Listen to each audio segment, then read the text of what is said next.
Welcome to On the Clock. I'm your host, Alisa Gumbs.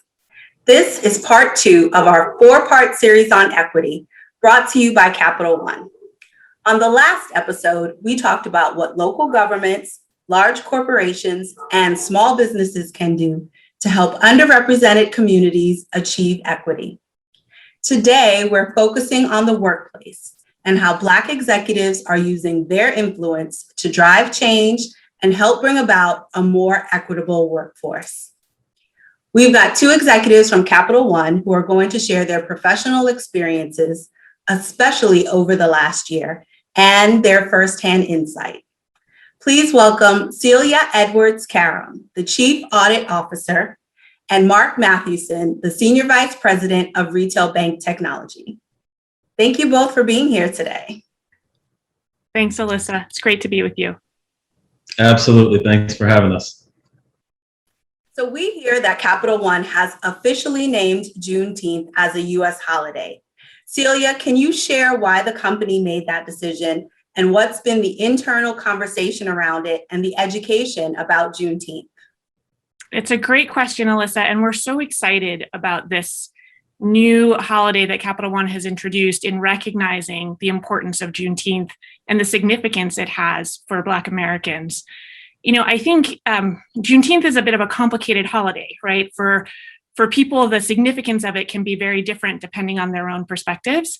You know, most people who are in this audience probably already know that Juneteenth marks the day in Galveston, Texas, when Black people learned that they had been emancipated almost 2.5 years after the Emancipation Proclamation had been put in place. So clearly, on the one hand, it symbolizes freedom. But on the other hand, one could argue that we still have a lot of freedom yet to achieve. And so as I thought about this holiday, and as we helped Capital One make the decision to make this a holiday, one of the big things for me was that in recognizing Juneteenth, it actually creates a space. It creates an opportunity to have that conversation about what we have achieved and where progress has been made, but also where progress is desperately needed. And so in some ways, that commemoration just gives us another jumping off point for the conversations we need to have. Not a lot of people, I would say, in the mainstream knew what Juneteenth was before the last couple of years. Are you guys doing anything internally to educate the Capital One staff about it? Mark, I'd love if you could touch on that a bit, because I think we have done some things both to educate leadership as they made this choice, but then also to educate our teams more broadly. Yeah, I think it's a great question. And I love one of the things that Celia said about creating space, because the naming of the holiday itself created space, not only internally, but to have more of a conversation with our customers and external stakeholders about Juneteenth and what it really meant. But it also created space to create some education. You know, we sponsored some events internally to foster conversation. I know several of us went on a little bit of an internal speaking tour to talk to different audiences about what the holiday meant and why it was important. And from my perspective, it fostered more conversation and space and understanding than I think had been done at any time previously on Juneteenth, at least in my experience. In the intro, I mentioned that this episode is all about Black influence at work. When you think of influencing in today's workplace, what does that look like? Celia, I'm going to let you start. Thanks, Alyssa. Influencing is a big word, right? And there's so many topics on which, we as leaders and really anyone in the organization needs to be influencing. One of the things I want to touch on today is the way in which we influence, particularly on topics of diversity and inclusion, and specifically around increasing Black representation. That's been a big area of focus for me over the last year, and really stepping up the kind of influence that I'm doing in the organization. And we've really focused on 2 things. One has been about building the pipeline to executive leadership. I think Capital One has invested in diversity and leadership growth for a long time, but like many companies, we're not yet where we need to be from a representation and leadership perspective. And so, working with folks to develop leadership programs where we invest in the next generation of talent and really helping them grow into executive leaders, both for Black and Latinx talent, and really kind of strengthening our pipeline. And then secondly, I've also focused a lot on inclusive culture. So it's not just about who's here, but do they feel like they can thrive? Do they feel like this is a place where they belong? Like some companies, we have business resource groups that are really important from a networking and social connection perspective, but that's only half of the work. It's so much about what people managers and leaders are doing to create a feeling of inclusion in the actual doing of the work. And so really influencing on strategies for more inclusive leadership, and how do we hold leaders accountable for the inclusion or the lack thereof that they might create on their teams, so that we incent them to do more of the right thing. I think those have been big areas of influence that I've focused on. Mark, what comes to mind for you? Yeah, I think the difference for me has been the level in the organization at which influence is happening. I mean, influencing on topics of inclusion and equity are no longer just the domain of the chief diversity officer or the chief human resources officer. They're happening with business leaders, they're happening with the CEO, they're happening with boards of directors. And I know that's true for us. A significant number of us this year, Black executives in the company, got together to talk about what should Capital One's response be? What is it that we owe to our associates? What is the signal that we want to send to the public? And I think in previous years when we've had conversations like that, it's been confined to those Black executives or a group of Black associates or even to HR. But more and more that group was able to influence from the top of Capital One and inclusive of our heads of our major business lines, what direction that we need to take. I've also seen those business leaders be a lot more proactive in reaching out and asking for those perspectives. And I've seen much more openness from leaders across the board to kind of hear and incorporate those different perspectives in how they run their organizations. I'm so glad you mentioned that, Mark, because so often as we as Black people talk about the issues that we face, we say it's us sitting in rooms talking to us about our problems, and that's not the way to get to the solution. So, the fact that there's interest and engagement, from the top levels is really important. We've all been through so much over the last year, and I think we've all learned a lot about ourselves and how we work best and what it is that we need to thrive professionally. As Black executives at Capital One, how has the last year changed your leadership style? Mark, I'll start with you. In so many ways, I think number one, I personally have just been more comfortable and become more vocal about my own personal experiences. I think for years, actually probably through my entire career, I didn't realize how much I suppressed my own experience and what it was like to be, we talk a lot about intersectionality. Well, to me, that means being a Black male and an executive in corporate America. That is still too rare of a thing. And I think for a long time, I lived in that world by suppressing a lot of the things that weighed on me differently than they may weigh on someone else. And this last year, I think has given me space to reflect and change how I engage in that topic. So I'm much more candid, I'm much more vocal about those experiences. And as I share them, it's been pretty interesting. I find it's opened up a lot of dialogue, it's opened up a lot of relationships across the organization and within my own organization. That's been a big difference maker for me. I think the other thing that has changed is my perception of just how impactful issues are to a variety of different communities, right? It's not just about how the issues of 2020 impacted Black communities, but it's about how they've impacted a lot of different communities that live within my organization that have to work together on a day-to-day basis. And so I have just become much more open and thoughtful about issues of how to bridge gaps across communities with issues that matter to different groups of people. Celia, has your leadership style changed in so many ways over the last year also? I think that is a fair statement for sure. And there's a parallel to what Mark said about really dialing up my engagement and my engagement, particularly in these topics. But mine came from a different place. The thing I found that shifted for me was confidence. I've always pushed on diversity issues, but I used to worry about if I push too hard, would I lose the listening ear?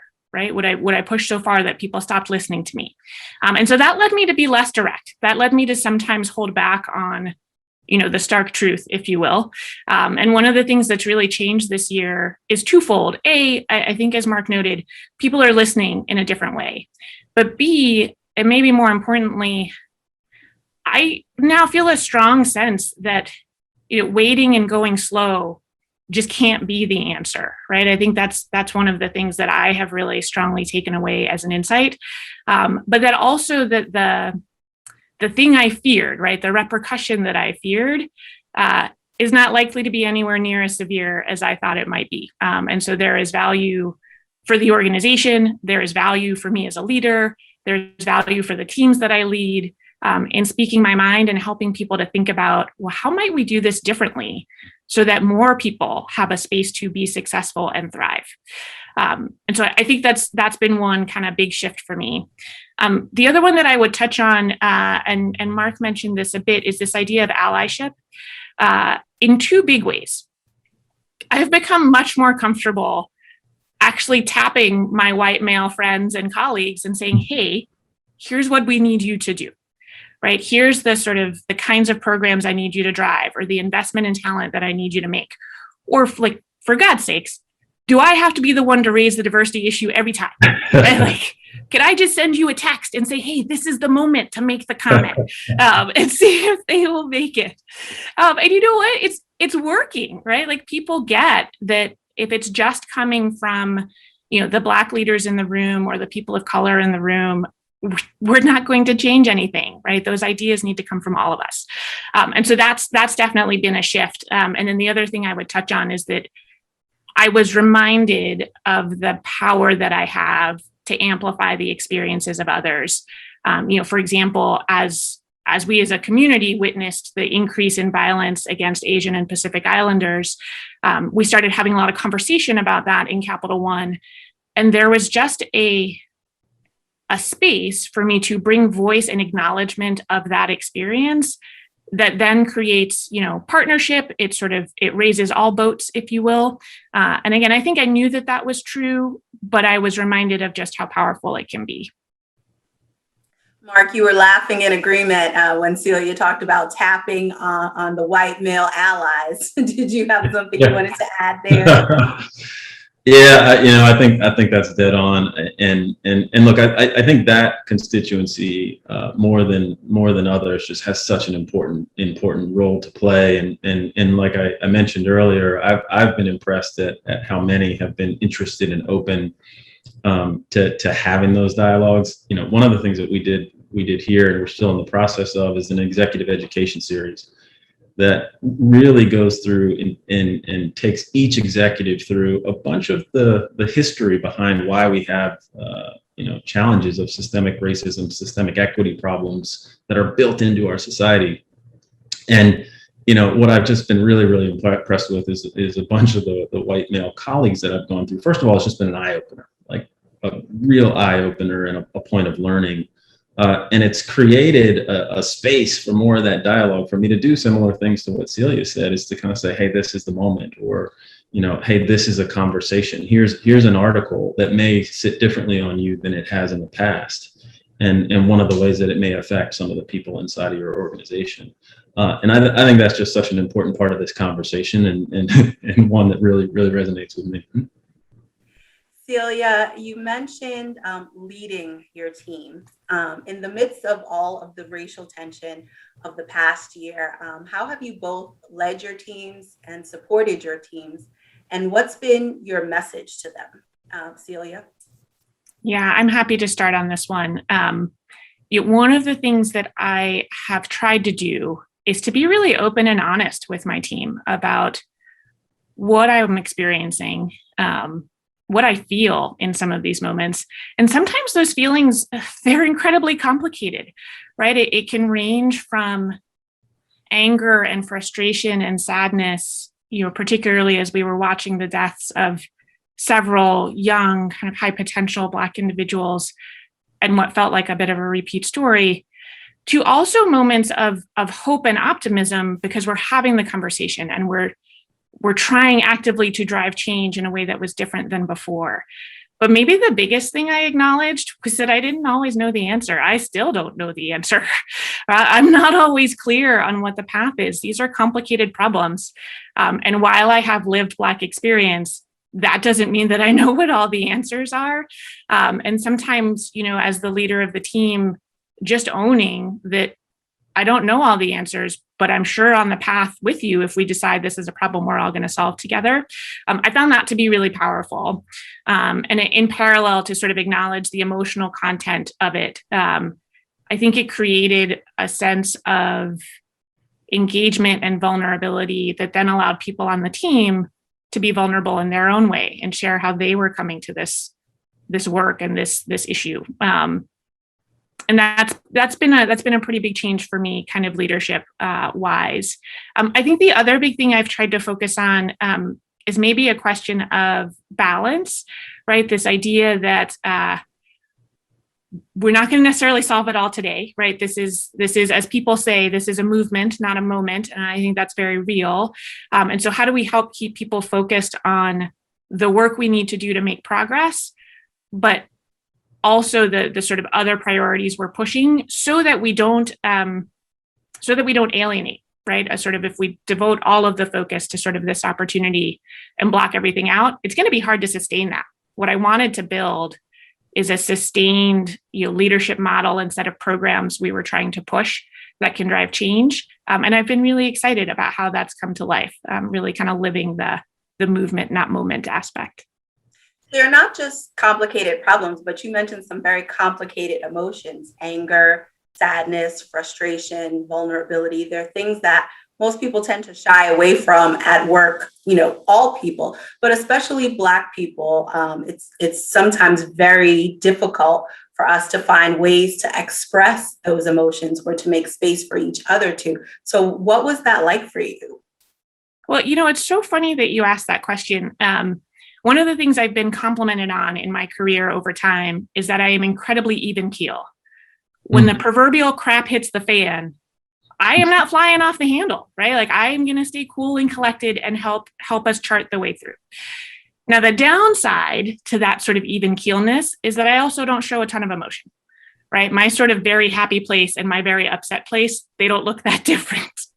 And so that was, again, I think that served me well in a lot of places, but that's a challenge in this setting when I need to convey to someone that actually having this conversation, talking about the death of George Floyd, I know it's important for me to do as a leader, but it is taking every ounce of emotional energy that I have, right? To sort of acknowledge my emotions and find ways to share them with you, find ways to externalize them. That's not easy for me. And that sort of emotional drain is something that I had to get comfortable with. I then had to plan for it, right? Like if I'm going to engage with my team on this topic, what am I going to do to sustain myself so that I can pour out in that way? And then what am I going to do to recover sort of after it's finished? The big thing that helped me keep going down that path is that I was lucky. I got a lot of positive feedback from teammates and colleagues, even folks on our board, as we had some of those conversations that said that sharing meant something to them. It helped them think about it differently. And so that gave me a little bit of motivation to kind of come back and do it again the next time. Mark, how have you supported your team over the past year? Yeah, well, one thing I want to say is Celia and I get to spend a lot of time together, and I'm always learning something new. And she and I have very, very similar approaches to what she just said, which is my, usually pretty unflappable and calm and don't show a lot of emotion. So my high highs and low lows don't always show up. But and I have seen over the year, like exactly what she just described, how impactful it is to sometimes show that emotion, particularly for some of our Black associates. And I never really realized, how powerful that was. And so as I became more comfortable getting out there and telling my story, and sometimes realizing and very intentionally deciding, like, when is a moment that I need to speak up, and either in, large forum, in small forum, in, written form, or what have you, when is the moment that I need to do that? And knowing that it can have a profound impact on a bunch of other people who aren't always comfortable putting those issues out there, particularly in the work environment, and sending a signal that it's okay to do that. And because I'm not always super emotional, again, like as Celia mentioned, that's hard for me. But just realizing, especially the unique position that I have as a leader, almost a unique obligation to create some of that space, has kind of helped me continue to push through it. And I have been encouraged, because just about every single time, I hear from someone that, has either for years in their career, or just, is at a given moment where they've had a difficult issue, or they've been suppressing something that they have not felt like they could talk about and get support and help with, who are now saying, you know what, you're giving me license, you're giving me the courage to go do that. And that's such an important part of what's going to drive change at every level. So you mentioned how powerful the fact that you opened up has been for some of the Black associates. For either one of you, has the message of support that you've been communicating to your teams in general, has that message been any different for Black associates? I'll start, and the only thing that I'll say that is dramatically different is sometimes I'll have conversations with our Black associates, and the one thing that I'll say is, you need to know that it's okay to let go of some of this sometimes. Turn it off. Go do the things that bring you joy and excitement, and don't feel like you've got to carry the burden of the world on your shoulders, because that, I think, is the number one feeling that I hear from people, is just about everyone feels like they've got to carry the torch of years and years of injustice and all of the struggle that's going on in our environment. And sometimes I just say, you got to realize, like, you have to, as Celia mentioned earlier, it's a long journey. This is going to be a marathon to solve. And while it's very important for each of us to play our own role in trying to drive change, it's also just as important to realize you have to live your life and turn it off sometimes. The other thing that sometimes I say is I try to lead with some optimism and tell folks, look, in the long arc of history, it is not all bad. There are a bunch of things that we've made significant progress. The fact that I'm sitting here in this position doing what I'm doing, the fact that many of them are doing the roles that they're doing, is progress. The response to 2020 by so many different people outside the Black community is progress. And so often I will give a little bit of optimism and reminder to see some of the positive as well. Celia, what has your message been to Black associates? I think there's a lot of similarity to what Mark has said. I think the one thing I'll offer that has been more true in kind of one-on-one and small group settings is also to kind of help people think about how do they sort of navigate that which is unwritten, right? Sort of turning it back to the sort of business aspects and the development and the growth aspects. Sometimes it's just not clear, what is it that I need to do differently in order to get to that next goal that I have?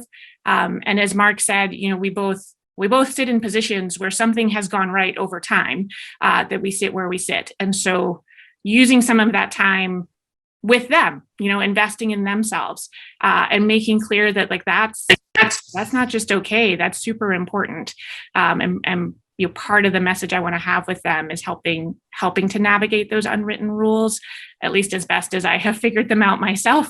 That's been maybe an angle I would add. So as you both have been taking care of your teams, you also had to take care of yourself. Celia, you mentioned some of the emotional drain that came with it, which I think we can all relate to. How did you remain productive and engaged and optimistic through this racial justice pandemic that we've been going through? It's so interesting, Alyssa. In some ways, being trapped at home, essentially, for the long period of time that we have been, has finally taught me how to put the oxygen mask on myself first. People used to say that to me all the time, and I was like, I don't know what you people are talking about. I got a big job. I got 3 kids. I got stuff I got to do. There's no time for oxygen mask. But I found that not only was it required when all those people were in the house at the same time, but that also I was able to create some spaces for it that I never had before. So I'm a morning exercise person. Like, I will start the day relatively early, and almost 5 days a week, I get exercise in first thing in the day. And on the days when I don't do it, I notice the difference in my ability to handle whatever obstacles are coming my way, be they emotional or intellectual. So that has definitely been one big thing. The second big thing that I've really paid attention to is how I spend my time. We're always going to have a lot to do, but I started noticing some patterns on some things I do that actually give me energy, that like bring some pep into my step, right? If I'm sort of problem solving on a new product that we're looking to bring to market, I finish that meeting and I've got more energy than when I started. But there are other things that I do in my day that drain my energy. And so how do I start to be intentional about, the sequencing of those things? And I don't have full control over my schedule, but I've got enough that I can play with that balance. And that's been, both of those have been insights for me through this whole, year and a half of both the health pandemic and the racial justice pandemic, that I hope are things I'll take with me as we start to sort of come out to the other side of whatever that looks like.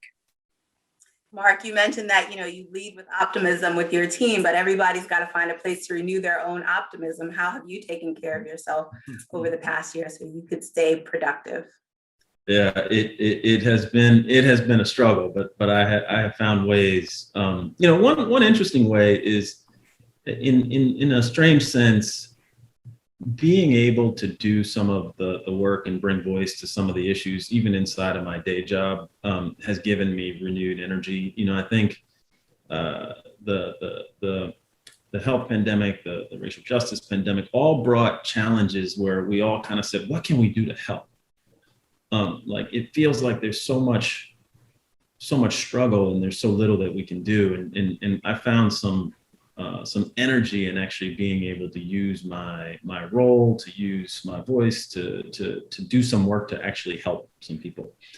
So that was one thing that just I found did give me energy, even though it was a really tough time and a tough set of issues to work with. The other thing was, as Celia mentioned, I think before the pandemic, I was somebody that, I've got about a 45-minute commute both ways into the office. Work pretty long days, and get home pretty late in the evening. And I found just having this time to get up a little slower in the morning, see the kids in the morning, and throughout the day while they're here virtually, going to school, or they were here virtually going to school, being able to kind of stop during the day and get out and go to some event with my kids or spend more time with my family was a perspective that I just said, hey, even though this is a terrible reason why this is all happening, like, this is a beautiful thing and this is different, right? This is allowing me to get a different perspective to life than I've had before, which just brought a lot of energy into my day and the times that I did go back into work. So you are both actively engaged in very tangible ways to help improve equity in the workplace, particularly at Capital One. Celia, you've been engaged in both the Black Resource Group and the Women's Business Resource Group. Mark, you're a member of Capital One's Diversity and Inclusion Council, and you helped found the Blacks in Tech Group. I want to wrap up this conversation by asking you, at the end of the day, what kind of experiences do you aspire for the next generation of Black professionals to have at work? Mark, you want to start? I will. I think there's a few things. I think obviously more open doors. I think there are doors that just aren't open to people today. That I try to keep in mind, that I think in the education that I mentioned we were doing internally is one of the focus points of just helping people understand why there are structural reasons why doors aren't open for people. And so I think more open doors is one thing. I think more sponsorship. Obviously, I think in the corporate world, the way that people progress is they build sponsorship across demographic lines, across organizational lines, and I really aspire to see a world where it's much easier and much more natural for our Black associates to develop those sponsorship relationships in the organization. And then the last thing I would say is more recognition for great and impactful work that they are bringing that has nothing to do with their skin color. Some days I find we talk a lot about, diversity, equity, the challenges to Black associates, and we're not talking enough about the amazing contribution that this person who happens to be Black is delivering to the organization and to the world. And so I aspire to see that conversation change over time, where we're really just seeing more Black faces recognized for amazing work and talent that they're bringing to their craft. Yeah, Celia. I love Mark's response, and I would absolutely double down on his comments about open doors and sponsorship. I think there is and recognition, very much so, for the work, right, and for the contributions. There's a piece of this that I want to emphasize that we haven't kind of talked about yet today, which is really sort of doubling down on how those things can manifest for Black women in particular. There are so many things in which, Mark and I share experience as both being Black, but there are some elements on which that experience can be quite different as a woman of color, and as a Black woman. And so as I think about what the future holds, a big part of what's in my mind is, what does it look like for those doors to be open and supportive, and recognizing of the amazing contributions that Black women and Latino women and Asian women and so on have made and can and will continue to make? And what does it look like to have a business world in which the model for success is so much more varied than what it is today? It's hard to put that into words precisely, but I'm pretty sure I know it when I see it, in terms of what leadership potential looks like, what I tell my three girls about what they can be and the experiences they can have, and know that I don't have to confine that at all to, well, only if you show up this way. You get to show up as you, because you're going to, excuse my French, kick ass exactly the way that you do it. And so that is the thing that I hope for, like a world in which being a Black woman is, it's just one other version of amazing leadership that we see out in the business world in particular. Mark and Celia, thank you so much for joining us today. And thank you especially for the ways that you are both leveraging your experience and your influence to, crack open the doors for everyone else, so we can all, in Celia's words, kick ass at work despite where we come from. Thank you, Capital One, for sponsoring this important conversation.